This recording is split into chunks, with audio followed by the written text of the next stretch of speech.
Amanhã vai ser outro dia. Amanhã.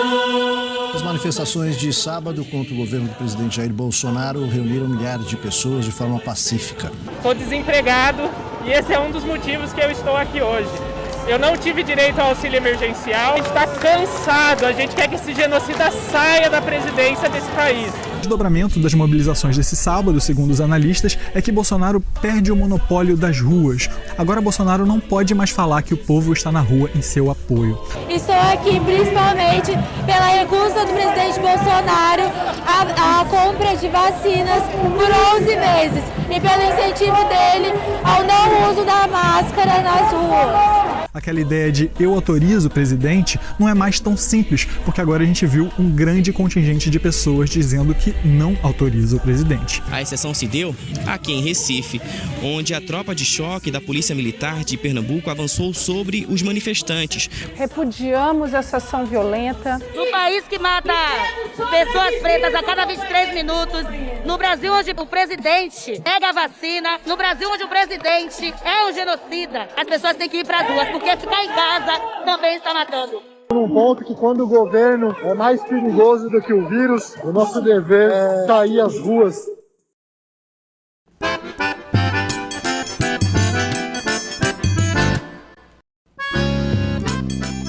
Olá companheiras, olá companheiros, saudações petistas.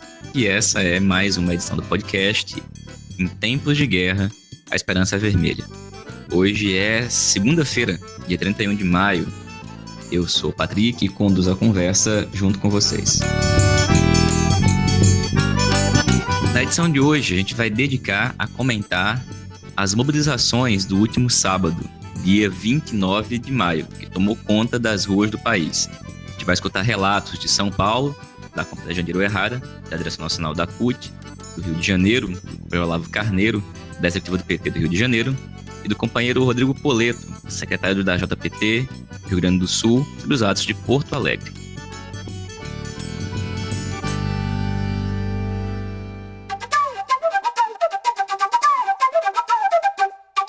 Pessoal, a palavra de ordem do último sábado, dia 29, foi mobilização e ruas. Finalmente, depois de muito tempo, as organizações de esquerda, partidos, movimentos sociais, sindicais, entidades estudantis, convocaram e foram atendidas. Centenas de milhares de pessoas ocuparam as ruas de diversas cidades por todo o país, num grande movimento contra o governo Bolsonaro.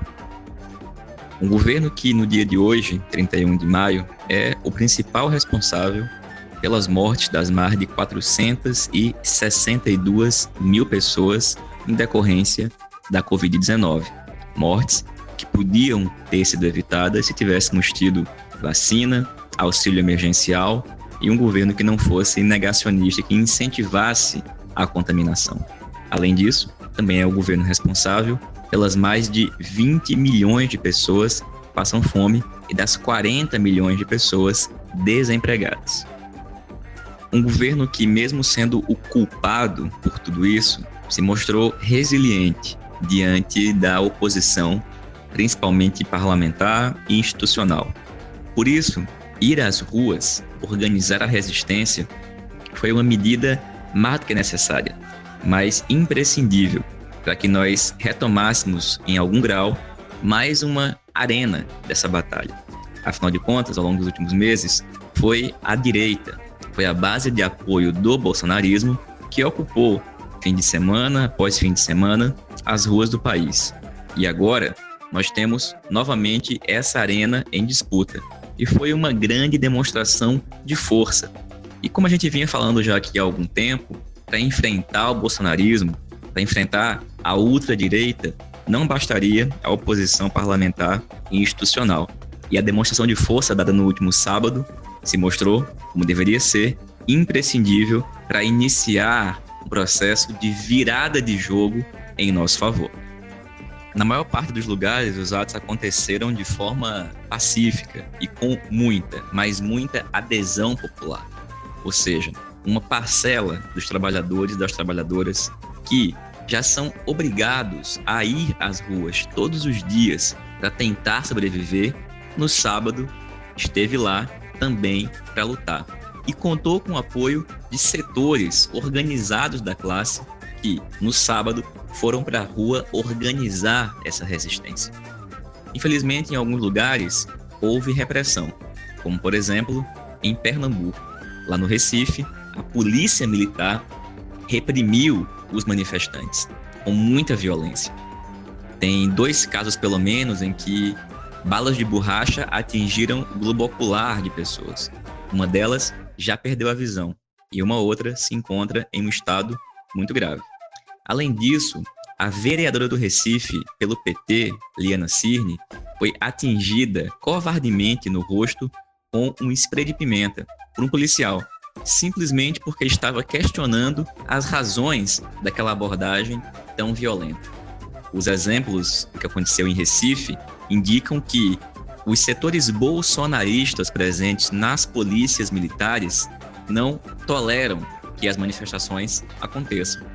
Infelizmente, demorou algum tempo até que o governo de Pernambuco se manifestasse. Nesse momento, se manifestou e há o indício de que, além do afastamento, vai ser promovida também a investigação para a punição daqueles policiais que atacaram covardemente aquelas pessoas que estavam simplesmente se manifestando em defesa da vida, da vacina e contra o governo assassino e genocida de Bolsonaro. Agora, tanto em Recife quanto na maior parte das cidades do país, a base do petismo se fez presente nas mobilizações.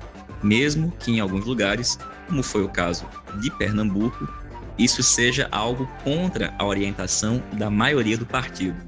Um erro imenso, por exemplo, quando a direção do PT de Pernambuco, em sua maioria, publicou uma nota contra a participação de militantes em atos. Algo que a gente viu ao longo de toda a semana, quando em algumas cidades, em alguns estados, figuras públicas do partido deram entrevistas ou publicaram opiniões em suas redes sociais desaconselhando e desmobilizando.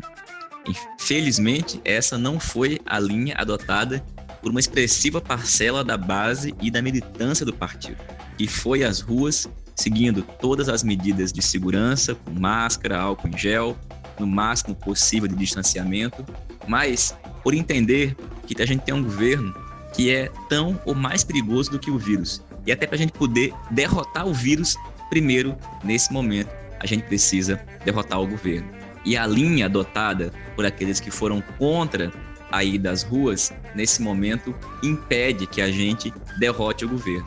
Por essas razões, a gente vai escutar agora alguns relatos de companheiros e companheiras sobre como é que foi a mobilização em algumas cidades e também a disputa e a discussão sobre a participação em algumas organizações. Começamos escutando a companheira Jandira Errara, da Executiva Nacional da Central Única dos Trabalhadores e das Trabalhadoras. Olá, companheiros e companheiras, ouvintes do podcast Em Tempos de Guerra, a Esperança é Vermelha. Bom, vamos conversar um pouco sobre os atos e manifestações de sábado, 29 de maio. Sem dúvida nenhuma, foram atos grandiosos que representam o sentimento da imensa maioria do povo brasileiro e tem um potencial enorme para abrir uma nova etapa da luta pelo fim do governo Bolsonaro e da luta contra o neoliberalismo. Então, primeiro a gente quer saudar as milhares de pessoas, a maioria de jovens, mulheres, negros e negras, que saíram às ruas em protesto e pelo fora Bolsonaro em meio à pandemia. Essas centenas de milhares de pessoas em 213 cidades no Brasil e 14 no exterior, além de uma grande movimentação nas redes sociais, foram às ruas, principalmente também nas redes, lutar pelo impeachment do genocida, para pôr fim à matança. Foram às ruas pela vida, por vacina, por auxílio emergencial e pelos direitos.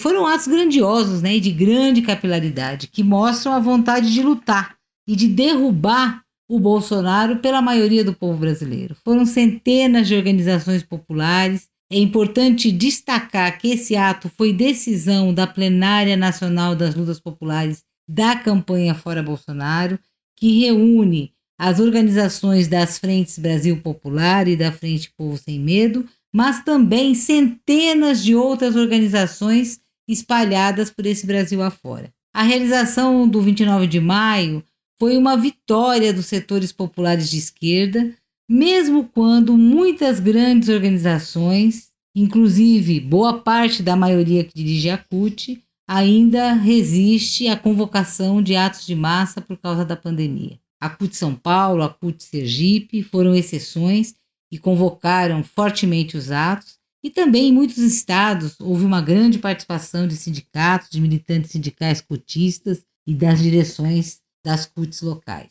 Bom, aos que resistem aos atos de massa por causa dos riscos da pandemia, parece que o risco de contaminação nos atos é infinitamente menor daquele que passa todos os dias a maioria esmagadora da classe trabalhadora. Ficar no meio de muita gente, num ato, mas ao ar livre, com máscaras, álcool gel, durante cerca de 3 ou 4 horas, não pode ser comparado com o risco que todos os dias milhões de pessoas passam em transporte público lotado e depois outras tantas horas em locais de trabalho fechado e muitas vezes insalubres. São pedreiros, empregadas domésticas, ambulantes, comerciárias, entregadores dos aplicativos, motoristas, bancários e tantos outras. Isso sem falar no pessoal da saúde, da segurança, da assistência, que estão todos os dias se expondo ao risco do contágio pelo Covid durante horas.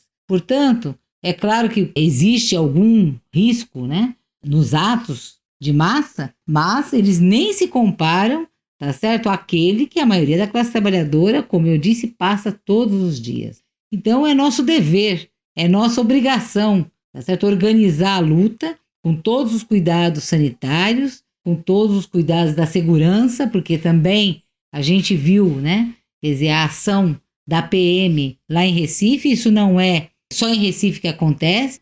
Aqui em São Paulo, por exemplo, não houve nenhum caso de violência policial durante o ato, mas isso foi uma exceção, Nesta manifestação, em tantas outras, agiram da mesma maneira como age essa polícia bolsonarista, essa polícia violenta, nos atos que é a classe trabalhadora e que o povo, quando o povo e a classe trabalhadora se colocam em marcha.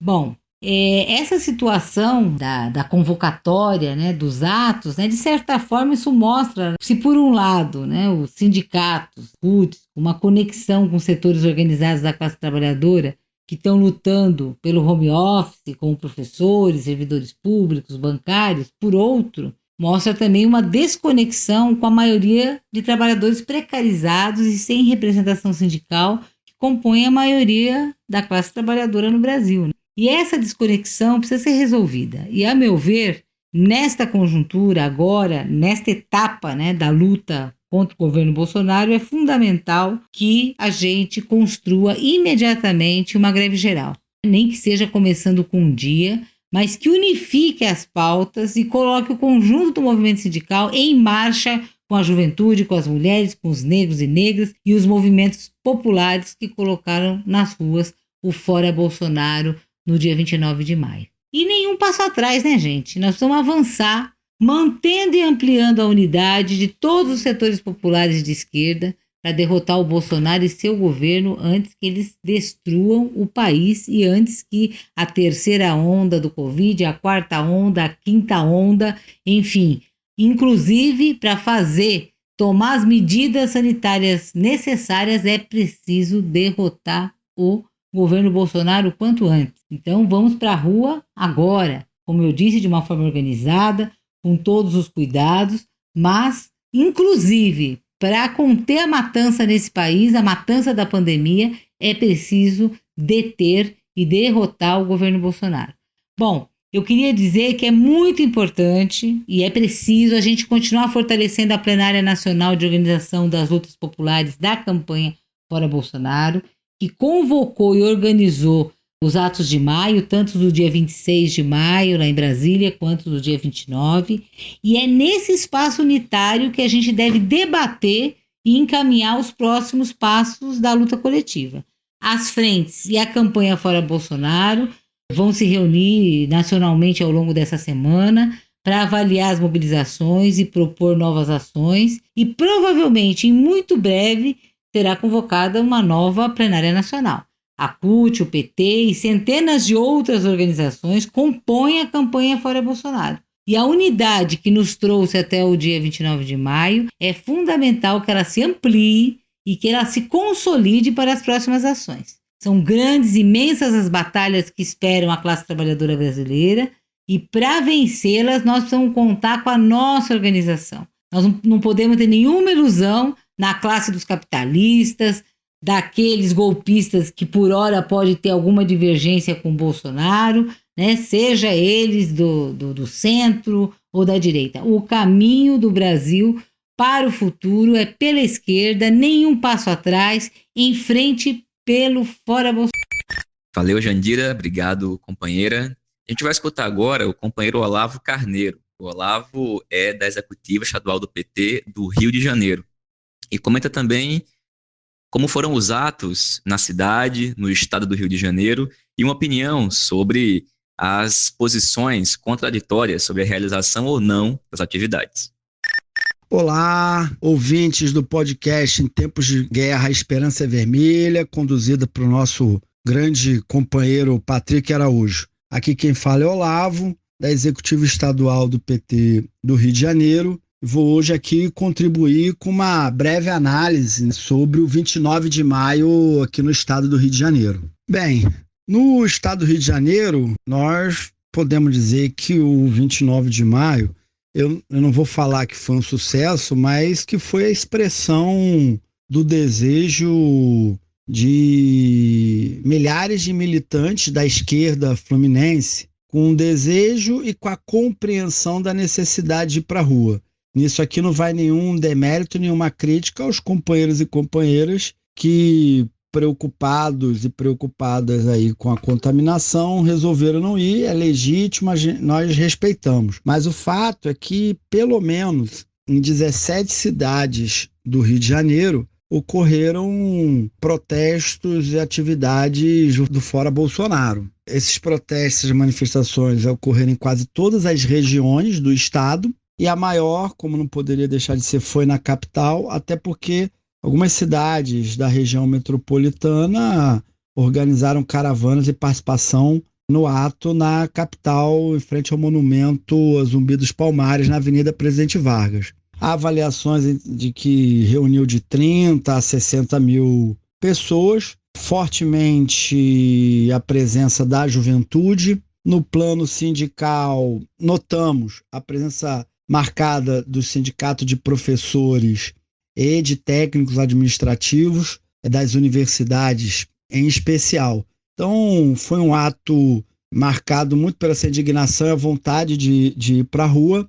E esses números e quantidade de cidades merecem também um destaque, porque, como outros locais do Brasil, aqui no Rio de Janeiro houve uma militância na esquerda contra o ato. Não num tom colaborativo, não num tom respeitoso, não num tom da divergência fraterna, mas de uma maneira agressiva, desrespeitosa, que se destaca o artigo num grande jornal de circulação, O Dia, um jornal popular, assinado pelo vice-presidente nacional do PT, Washington Quaquá. Em que pese essa postura muito ruim no método, no mérito dessa atuação desses setores da esquerda que militaram, o fato é que milhares e milhares de militantes foram para a rua entendendo que Jair Bolsonaro, sua milícia e seu projeto neoliberal autoritário se tornaram mais letais e mais perigosos à saúde do que se encontrar manifestando na rua. Quero destacar que a manifestação, todo mundo com máscara, com álcool gel, tentando buscar o máximo de segurança possível. Tem nenhuma ilusão de que tem segurança total, a gente sabe que não tem, mas é também a realidade brasileira. A grande maioria da classe trabalhadora já não está segura há muito tempo, está indo para a rua, pegando transporte público. Então, aqui no Rio de Janeiro foi muito essa expressão. Esse é um breve balanço, nós ainda estamos terminando de mapear o número de cidades e outros aspectos do 29M aqui no Rio de Janeiro. Forte abraço a todos e a todas, ao nosso Patrick Araújo. Sucesso a esse nosso podcast em tempos de guerra, Esperança Vermelha. Valeu, Olavo. Obrigado, companheiro. E a gente escuta agora o companheiro Rodrigo Poleto. O Poleto é o secretário estadual de Juventude do PT do Rio Grande do Sul. Ele esteve nos atos em Porto Alegre e conta pra gente como é que foram as mobilizações por lá. Olá, Patrick, e olá para os companheiros e companheiras que estão nos acompanhando pelo podcast Em Tempos de Guerra, Esperança Vermelha. Eu sou o Rodrigo Poleto, militante da JAI aqui do Rio Grande do Sul, e também estou secretário estadual da Juventude do PT do Rio Grande do Sul. Estou aqui hoje para falar um pouquinho sobre como foram os atos do 29M pelo Fora Bolsonaro, aqui pelo estado, em especial aqui na capital gaúcha, onde participei e também ajudei nessa construção, né? A gente teve mais de 20 municípios gaúchos que participaram dos atos pelo estado agora no dia 29, nesse último sábado, levando as pautas da vacinação em massa, do Fora Bolsonaro, pelo auxílio emergencial de 600 até o final da pandemia. E a gente conseguiu realizar um movimento de impulsionamento desses atos pela juventude petista aqui em todo o Rio Grande do Sul. Na capital gaúcha, digo que foi um movimento muito importante porque a gente conseguiu fazer um movimento unitário de unificação das forças da juventude PT em torno desse ato, em torno dessa construção aqui no sábado. E a gente conseguiu mobilizar a nossa juventude, mobilizar e dialogar também com a juventude que não é ainda partidária, ainda não se identifica com algum partido. A gente conseguiu aglutinar nesse movimento pela juventude do PT aqui da capital. Isso também foi um movimento importante porque abriu um espaço de diálogo entre as forças petistas e a gente conseguiu então unificar em um grande bloco da juventude do PT que durante todo o ato e durante toda a construção teve uma caminhada de unificação, uma caminhada conjunta, né? A gente conseguiu notar aqui na capital gaúcha uma grande presença das camadas populares, né, dentro desses atos do 29M. Estima-se que mais de 20 mil pessoas participaram, alguns dados chegam até ao número de 50 mil pessoas dentro desse ato no sábado, que ele teve uma grande mobilização que mostrou a revolta e a indignação do povo gaúcho, do povo brasileiro, em relação à condução do governo genocida do Bolsonaro diante da pandemia, né? Diante de tantas mortes que a gente vem vendo que é uma política desse governo que foi adotada por ele, né? Então a gente fez esse movimento aí no sábado e ele teve alguns saldos bastante positivos, né? Pra gente conseguir dialogar de novo com a população brasileira que estava um bom tempo já querendo ir para as ruas, mas não estava indo por conta da questão do vírus, né? Mas como uma frase que ficou bastante conhecida durante os atos é que se o povo tá nas ruas é porque o governo é mais perigoso que esse vírus, né? Então a gente conseguiu perceber essa perspectiva aqui também na capital gaúcha. E a gente agora caminha para uma avaliação desses atos, né? Aqui nos municípios gaúchos, em especial em Porto Alegre, a gente também já está construindo uma nova perspectiva de novos atos, né? Agora que, para não deixar esse movimento se perder, para a gente conseguir ainda ter uma mobilização bastante expressiva e importante para derrubar esse governo, né? Porque é um consenso aí aqui entre algumas forças da esquerda gaúcha que não tem como esperar para 2022 para derrubar esse governo. A gente precisa fazer as mobilizações desde já e o quanto antes, porque cada dia mais desse governo são mais milhares de mortes aí que nos esperam, né? Então a gente não pode ficar parado e por isso que a gente está fazendo essas movimentações. Obrigado, Poleto. Valeu, companheiro. Pessoal, essa foi mais uma edição do podcast Em Tempos de Guerra, a Esperança é Vermelha. A gente volta na sexta-feira com mais alguns comentários sobre como foi a mobilização em outras cidades, também com informações, caso já tenha decisão, de quando ocorrerão os próximos atos, porque a gente tem informes de que novas reuniões das frentes ocorrerão ao longo dessa semana. Talvez também mais informações nós tenhamos no programa Antivírus, na quinta-feira, com Walter Pomar e Natália Sena. Nos encontramos em breve. Saudações petistas, muita luta e até mais.